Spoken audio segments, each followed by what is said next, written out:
Cosplay Stitch and Seam podcast. I'm Pannon, and with me is Vermilion Fire. Yep, also known as V-Fire. This is our very first time trying a podcast, and we wanted to talk about the thing we're most passionate about, which is cosplay.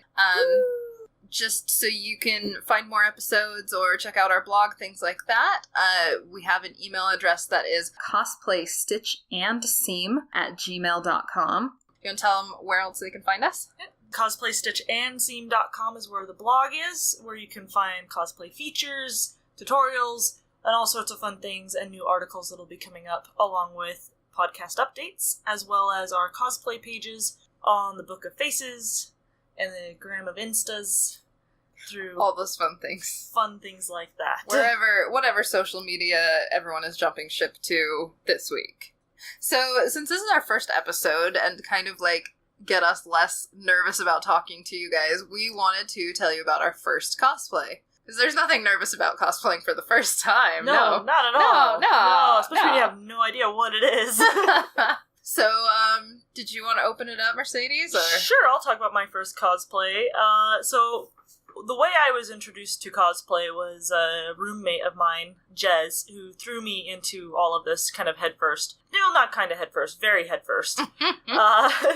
And it was my first year of college. I'd done some dress up before, where I'd gone to movie midnight releases, whatnot, and dressed up as my favorite Lord of the Rings characters and things like that, but I never fully made my own costumes, let alone thought that it was a thing outside of just doing it for the movie, or Halloween. The thing to do. The thing to do. As Winnie the Pooh would say. Yes, I didn't know it was the thing to do. Mm-hmm. So, yeah, first year of college, and this person's other mechanical engineer on my floor was like, hey, you should try out this cosplay thing. We're going to go to Video Games Live, and we're all going to dress up. And I'm like, because that's the thing adults do. That's the thing adults do, right? Yeah. Mm-hmm. I mean, I was like, I like video games a lot. Hence why my degree is actually in game development. No brag. No brag. I mean, yeah, so I was like, sure, I'll do that. And she's like, well, you need to make your costume and be... we were doing 8-Bit Theater. I don't know if you guys have heard of that webcomic. Was very fun to read. One of the many things I was also introduced to through this same person. It's based on all the old Final Fantasy sprites, yeah? Yes, okay. Yes. It uses all the old Final Fantasy sprites. So I went as White Mage, she went as Black Mage. We also had our friends as Fighter and Red Mage, and it was really fun. And I ran home and was like, okay, I gotta make a costume, Mom. And my mom's like, okay, here's a sewing machine. I don't know how to use it. Figure it out. And I was like, cool. I don't know how to use it too. So I ran through the house. I was like, well, I need white fabric. And I found an old sheet that we weren't using. Mm-hmm, mm-hmm. And I had a dress that my grandma had put together for a Halloween costume for Eowyn from Lord of the Rings. So I pulled that out and I was like, well, I'll use this as a sort of pattern. So I laid it down on the fabric and cut it out. So I just laid it on the fabric and I cut out along the sides of the dress. I wouldn't actually cut the dress because I loved it. I was like, okay, so there I've got the long droopy sleeves, I've got the long cloak looking thing, cut out some stuff to make a nice long hood, grabbed some house paint, legit paint you use to paint a house kind of thing, red house paint, and painted the red triangles on the edges, sewed it together, and then went to put it on, without the hood. And I had it open in the front, because it's a cloak, it should be open in the front, right? Uh-huh. And just cut a hole in it. I got stuck. So the dress I used as a pattern is stretchy. And the fabric I used was not stretchy. So everything was a little small around my shoulders. And my arms were kind of back behind me. You know, when you your arms stuck in something that stuck behind you. I don't know. I'm trying when to you get a coat that's too small. Yeah, a coat that's too small. There you go. And your arms are just kind of back. So I was like, well, and I just pulled forward really hard, and it split all the way down the back. Why am I not surprised that your first reaction was not to take it off and try again, but to just keep going until it fit? I am very Gryffindor. Make it fit. Make it fit. So yes, I made it fit by pulling forward. It split all the way down the back, down to my pants line. Oh, wow! It went pretty far.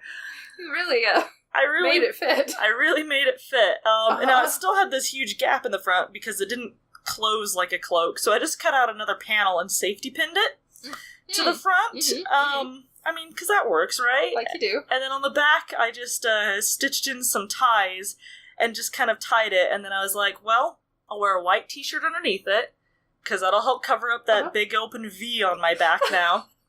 and I picked up the big white hood that I made with the red painted triangles on it, and stitched that on top, and was like, and now it's covered up. I feel like that's a lot of early cosplay, though, that is like, I made an oops, now I must cover it up somehow. Now I will cover it up, or... Cover the oops. Cover the oops, pretend it never happened, no one needs to know. No, I did that on purpose. It's totally on purpose. Yeah, and then I went to Video Games Live, and forever changed my life seeing all the amazing cosplays there. I remember it being very awkward. Like, I'm looking at these amazing, well-done costumes at this concert, and just being inspired. Just going, I can't believe this. I want to do this kind of stuff. I want to get better at this. And then someone coming up to me in my crappy white mage costume and going, you look amazing! Aww. And me going, I'm faking it! I was just like, none of this is real, like, because like, I'm like, the whole front of this is safety pinned, and there's a rip down to my butt in the back.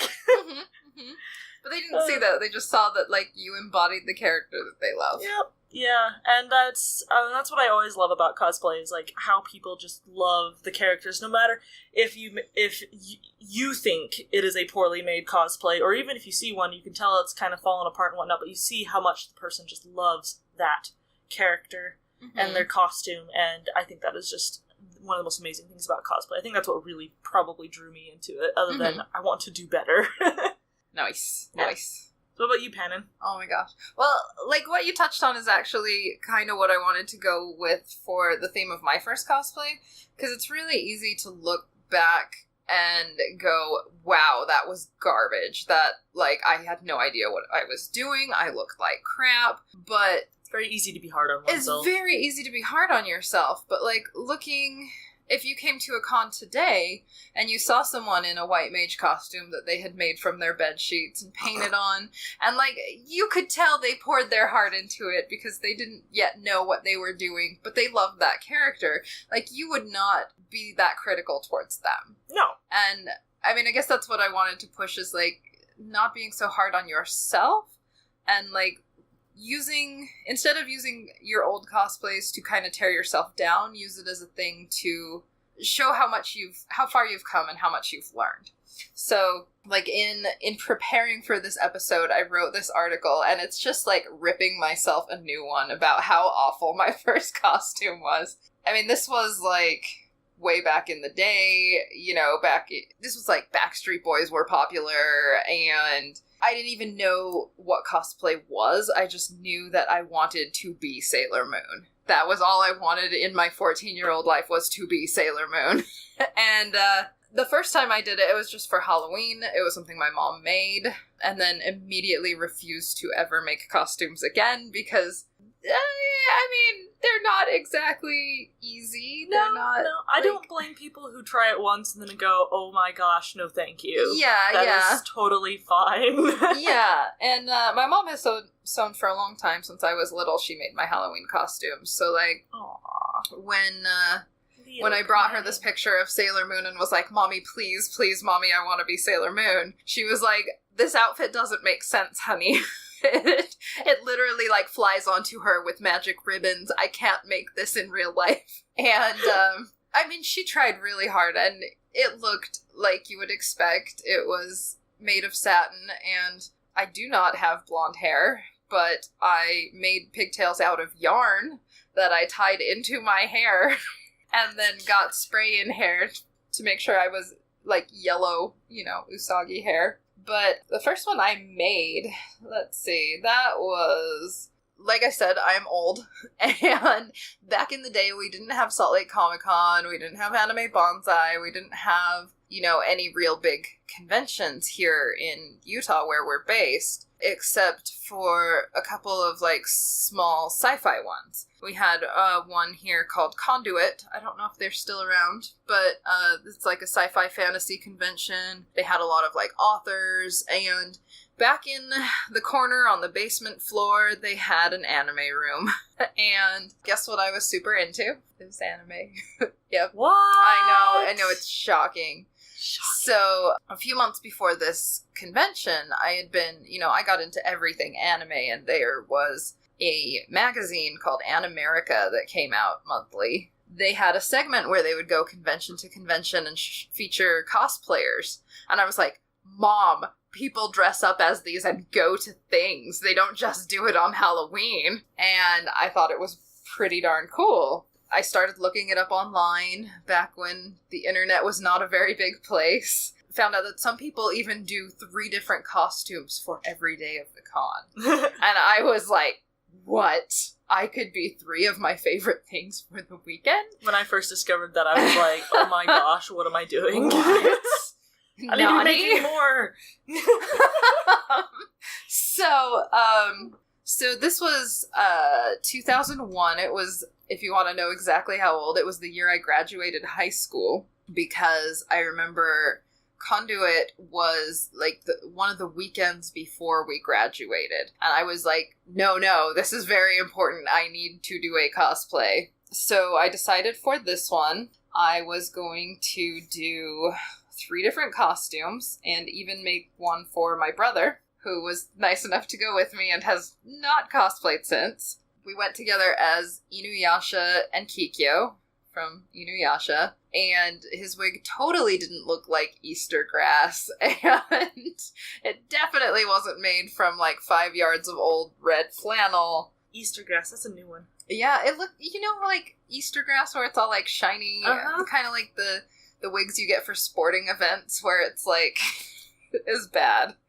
It was bad. So, rather than, harp on how terrible it was and how nice my brother was for actually wearing it in public and being called a girl all day, I will say that I did learn a lot in that I knew absolutely nothing about making kimono or traditional Japanese costume.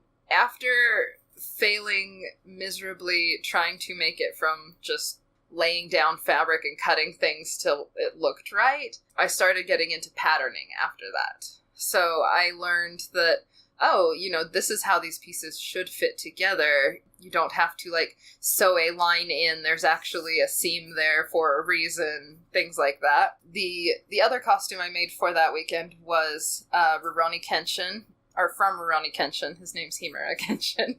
But it was similar. I thought that a pair of hakama was a pair of pants with a skirt tied around it. Just because, I was looking at the anime and going, these lines, why are there pleats in the middle of his pants? I don't understand what's going on in his pants. I think that's my favorite thing about beginners, is their interpretation of how things work and how they will make it work. And even though it's not technically the correct air quotes way, it still is creative what they do to make it work. For sure. So that was my take on what the pants were doing. Was I thought it was a regular white pair of pants with a skirt wrapped over it. And I was like, sure, that makes sense, ? But yeah, so from both of those, I learned a lot more about patterning traditional clothing afterward, and how to put those pieces together, how they should be worn. You have to tie your knots a certain way. Tying your obi different ways means different things. And I never would have learned that if I hadn't gotten into those sort of series and tried to make them. And then the last one that I did was from one of my favorite games of the time, which is Final Fantasy VIII.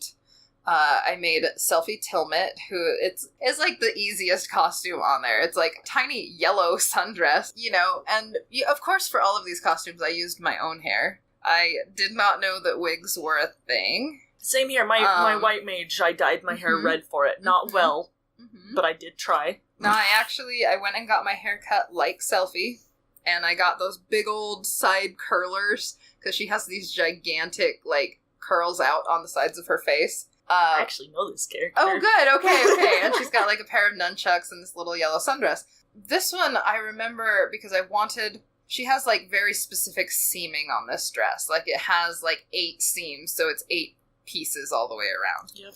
And I remember going, no, I have to make it just like that. And it was the first time I had dealt with anything that had to do with fit. And so making this dress, I would put the seam in, take it off, and then, go sew it again, but, like, take it in, like, a 1/2 inch smaller on the seams, like, in certain places. Or I'd, like, try to put curves in it, And it was my very first time trying to kind of make something that fit my own body instead of just, like, the baggy hakama kimono sort of clothing.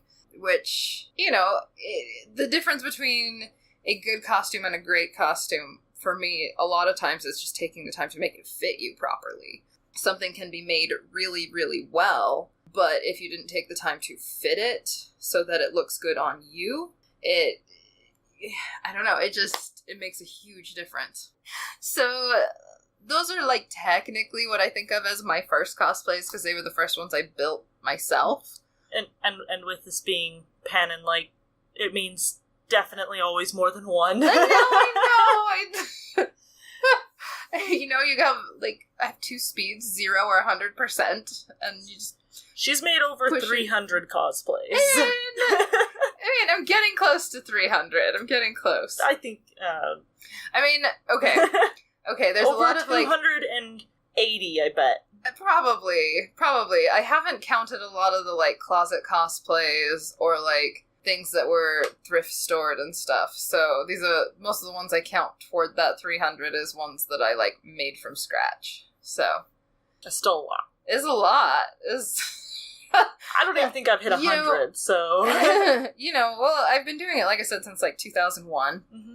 And if you divide that up, it's somewhere between, like, 10 and 20 cosplays a year. And volume doesn't necessarily mean it's good. What I want to impress upon people from the very beginning is that nobody's going to be great at this right off the bat. Nope. And some people are, and good on them. It's awesome. Some people are, but I feel like even the ones that are, like, in the masterclass level on their first costume, they have taken so much time to perfect that one costume before presenting it, that it's almost the same sort of body of work. I don't often see someone who just, like, starts something 3 weeks till the convention, and it's their first try and it turns out amazing. Yeah, it takes time and experience. If they do something like that and they do it well, it's probably because they have experience from somewhere else, because it takes a lot to learn all of this, and that's one thing too, like, don't let that discourage you. If you want to get into cosplay and making stuff, but you look at how much time it takes to learn the different things, don't let that discourage you. Use that to inspire you. For sure. Like, failing really badly is the first step to getting better at something. Yes. I feel like you never learn so fast as you do when you're failing, because you know exactly how to fix those failures. And you make it better, and you learn from it every time you do it. I started cosplaying in 2008. My friend Jez, also with my first convention that I went to, which was Anime Banzai, she also threw me into the cosplay contest there, and I've been addicted ever since. But it took me a good couple of years. It wasn't until 2011 that I actually won, let alone placed in anything. I'd gotten, like, one small award before that for most unique makeup, and that's because I glued electronics to my face so I would be a cyborg. It wasn't done well.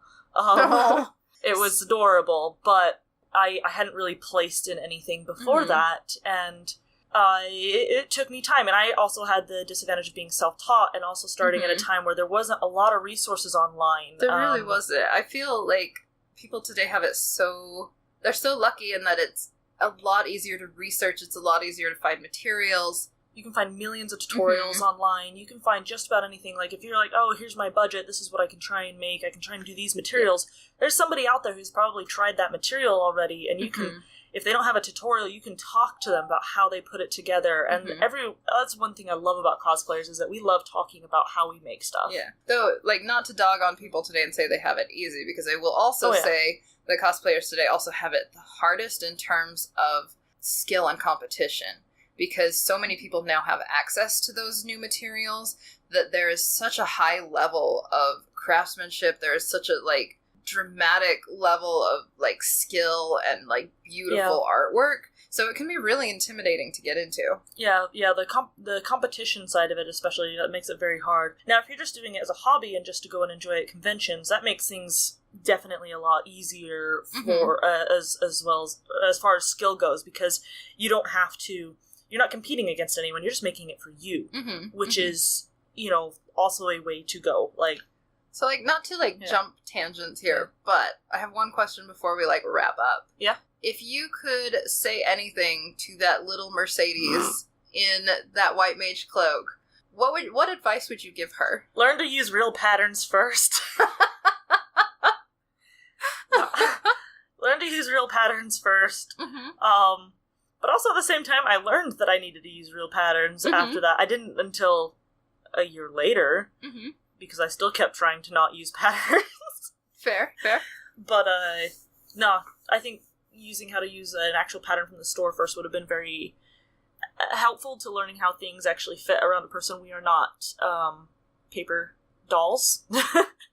People have curves, and it changes how things actually go together. What about you? What would you tell little Pannon? I mean, like, you want to say things like, you know, have confidence, just keep doing it. And, like, that's the thing is I threw myself into the hobby. But what I wish I would have kind of told myself, or the advice I would have taken, is to take advice. Because my mom had a lot of experience sewing. There were a lot of people around me who could have given me advice with how to sew or how to build. My brother does a lot of like woodworking and metal craft, and I wish I was better at taking advice at the time. I just kind of was stubborn and wanted to build it the way I wanted to build it, and learning to accept that like not everybody's trying to tear your stuff down. They actually can help you become better. A lot of times when someone wants to come up and give you advice, it's not because they want to tell you that what you did was wrong. It's that they were like, they probably want to share how they would make it, as well as, you know, they want to see you do more, because what you're doing already is awesome. Yeah. There's always room for improvement. Even at a master level, there's always something new to improve on, even within your current skill sets. One of the things I, like, delight in as a local judge here for, like, I judge almost every year at Anime Bonsai, and the nice thing with being able to come back every year is to see who has, like, taken their critiques, taken things they know they should work on, and who has, like, thrown themselves into improving that. There's several groups and like individuals that I've seen just make huge leaps and bounds because they noticed their weak points and they worked really hard to change that. You know, they picked costumes that would challenge them, and I just think that's really admirable. So get out there, try stuff. Yay! Don't give up. Don't give up. I mean, it took me almost 5 years to, in my opinion, get good. But I mean, I've loved every single costume I've ever made, except for one, but there's reasons. I mean, that's awesome. That's awesome.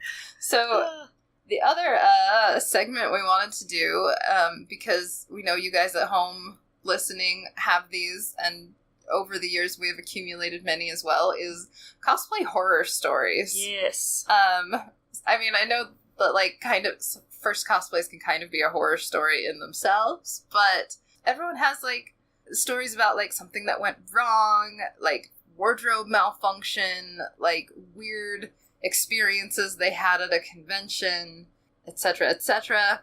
Everybody's got one, and we want you guys to be able to share them, because cosplay horror stories are so fun to talk about. They are! Like, I could sit and talk for hours just exchanging funny stories about, you know, things that have happened at conventions. Did you want to go first? Sure. So, my cosplay horror story. Tell me your horrors. My horrors. So, one of mine's pretty recent. So, Anime Bonsai last year. Working pretty hard to get all the costumes done for it. It's the first time that my best friend and I were actually going to compete together with her in costume. Because usually, so my best friend is Sadie. A lot of people call us the Sadies. Because she's Sadie, I'm Mercedes. Mercedes. And Land Sadie and Sky Sadie. And all that Just fun all stuff. the Sadies. All the Sadies. I wanted to make sure that what I was doing was perfect and that I would be available to help her on pieces that she was working on, because again, this was the first one that she was making, and because she was competing with myself and Renegade Cosplay, she wanted to make sure that she was making everything at a master's level, so she was stressed. There was a lot of stress going on. And so we were all working very, very hard, and it's the night before the convention. I'm very tired, getting things put together. My husband's about ready to he's packing up because he was going to go on a business trip that weekend as well. I go to sit down after eating dinner, get about ready to go to bed, being like, I'm going to get a nice full night rest. It's going to be wonderful. And I sat on my sword. Oh no. And broke it in half. My is an acrylic sword, and I broke it in half right at the base, and I just broke, like, myself, too. I just stared at it and was like, what do I do? Oh, no.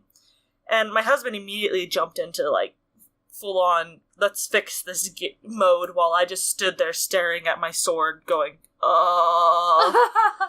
Because, like, I mean, it was crucial to our skit. It needed to be part of the skit. I couldn't just not have this. And so he jumped into full gear and pulled out a couple of things, and he fixed it for me by 3 a.m. Oh my god. So he's going on his business trip super tired. I'm super tired because I stayed up with him and trying to learn how to fix the sword so that if I did it again, I'd be able to try and fix it on my own. On the upside, it's probably stronger now because it has 2 metal pins in it. But that was, we lost it till 3 a.m. and lost all that lovely sleep that we could have had. So that's my horror story. Luckily, it panned out. The sword was fixed, and I was able to still take it and not be detrimental to our skit. Oh, good. So I was gonna tell a different horror story, but, like, hearing your sword experience, I kind of want to tell one of my prop ones. Okay. So this was Sakura-con probably like 5 or 6 years ago. And I was really excited because I was bringing 2 costumes that had giant swords that I was really excited about. One was Inuyasha, which I had remade. Oh, wait, completely. I think I know this story. So I made Inuyasha's Tessaiga, which is like a giant, like, 7-foot sword, which I had made out of foam core, and I had used, like, a hockey stick that I'd broken the end off of and, like, shoved halfway through so it had some stability. Good grief. Yes. Mostly made out of foam. Yeah, well, it was really good to, like, wrap the handle because it has that square sort of shape like a katana would. Cool. So, I was pretty excited about it. And then I had also made the sword for Fierce Deity Link. This story, which is a double helix, like, I had made it out of this clear acrylic that I had carefully cut out and, like, welded all the parts together. And so it makes me that one was for a competition. And I mean, I should have, like, known something would go wrong from the start, but, optimistic, trying to fit this into my compact car. So we had to pack them a little weirdly. We had 5 cosplayers in a compact car, and so we had one of those roof toppers, and we had, like, it was packed to the gills, this car. I have no idea to this day how we got so much stuff in it as we did. But we had, before we put the roof topper on, we put the swords stacked on top of each other underneath it, so it would kind of, like, sandwich down and keep them on the car. Fairly secure, right? Fairly secure. Like, we went around it with some ropes and bungee cords, and, like, the swords were wrapped in, like, a tarp, so they would be safe. I thought everything was going to be good. And, now, for this convention, we usually, like, drive out the night before, drive through the night from Salt Lake, and it's all the way up in Seattle. It's about a 12 to 14-hour drive. Oh, yuck. Yeah. But we want, like, to spend most of day 0, like, going around doing fun things. So we didn't leave till about midnight, and I had been driving, I think it was about 6 a.m, and we made our first, like, major stop at, I think it was like a McDonald's or something. and I was just, like, exhausted. So I was like, just give me my sausage McMuffin. I'm so tired. And we pulled over, and I noticed the crew I was, like, eating breakfast with was super quiet. It was just, like, this somber silence, and I was like, what is happening? What is going on? And I look out at the car, and I see, like, the swords were so long that the front end stuck out probably 3 feet from the roof topper toward the front of the car. And I look out to the car, and I just see the sword at a right angle, just past the roof topper. So it had just wanted to become like a sail, and it just popped up and was flapping in the wind as we were driving. And, you know, I was pretty upset about it at the time, but I was like, you know what? Okay, it's fine. I have duct tape. I'll just duct tape it so it stays as one piece. You know, we went and got more lashing twine, so it stayed down for the rest of the trip and didn't damage itself further. And I was like, okay. That was the Inuyasha one, right? It was the Inuyasha one, the foam one. The other one was like a hard plastic acrylic, so I wasn't too worried about it. So we get going on the road, and so as one of the things to help us conserve space in the car, we had those bungee cords, but things were like lashed all the way around through the car doors. And so we had like these ropes hanging across the inside under the car doors. And so on these ropes on the inside, we had put like Link's shield and some other things. Like some of the other Links had swords. We had a whole like Zelda group. And so we were going through the canyons, and it was insanely windy. And I guess when we had packed the car, we hadn't accounted for, like, there was a rusty metal bit on one side that kept rubbing against one of the bungee cords. And we didn't realize it. Uh-oh. And so, as we were driving through the windy stuff, suddenly everything in the car, in the cabin of the car, falls down on everyone. Like, I get hit in the head with a shield, yeah. DJ's driving, he gets hit in the head with a sword, and I'm just like, what happened? And I turn around, and I see all of our luggage and swords and everything just tumbling down the freeway behind us. And I just screamed, DJ, pull over! And we had to run and go collect all of our stuff from the freeway. I mean, luckily this, like, truck pulled over and flashed its hazards so we could pick up our stuff. The luggage was fine. My swords were not fine. I mean, the Inuyasha sword already was damaged beyond recognition, but I was very sad about the Fierce Deity sword because it had broken into 3 pieces. My heart. Yeah. My heart. Like, I managed to glue it back together for the competition, and it just had this, like, sad little floppiness to it. Because it was a hard plastic. You really can't go back and fix it so well without just cutting a new piece. But yeah, sorry that went a little long, but that's my cosplay horror story. With breaking swords. That one hurts. Woo! Don't break your swords. Don't sit on them. Don't sit on them. Don't watch. Be really careful how you pack them. Watch those bungee cords. Maybe even, like, bring some ways to, like, glue it back together. Just on the off chance it does get damaged. Yeah. Emergency repair kits. Yes. Yeah. So yeah, if you guys have a story you want to share with us, hit us up with an email at cosplaystitchandseam@gmail.com. There'll be a link. You can also fill out a form on the website for the blog at cosplaystitchandseam.com. There'll be a form on there. Nice. So yeah, try to keep your stories to like 1 or 2 paragraphs just so we have time to read them if we get a few in. And I think that's about it. You want to go? You can send us cosplay horror stories or even share your first cosplays as well. We love that. Yes. And then a big shout out to Macy for her help with our theme music. We're really excited to hear it. We're recording it and we haven't heard it yet, but I'm sure it's going to be really cool. I'm just saying it now. The music is amazing. It's so good. Oh my gosh. Great. It's touching my heart right now as we speak. Yeah. All right. I think that's about it. That's it. See you guys next time. Keep stitching. Keep seaming.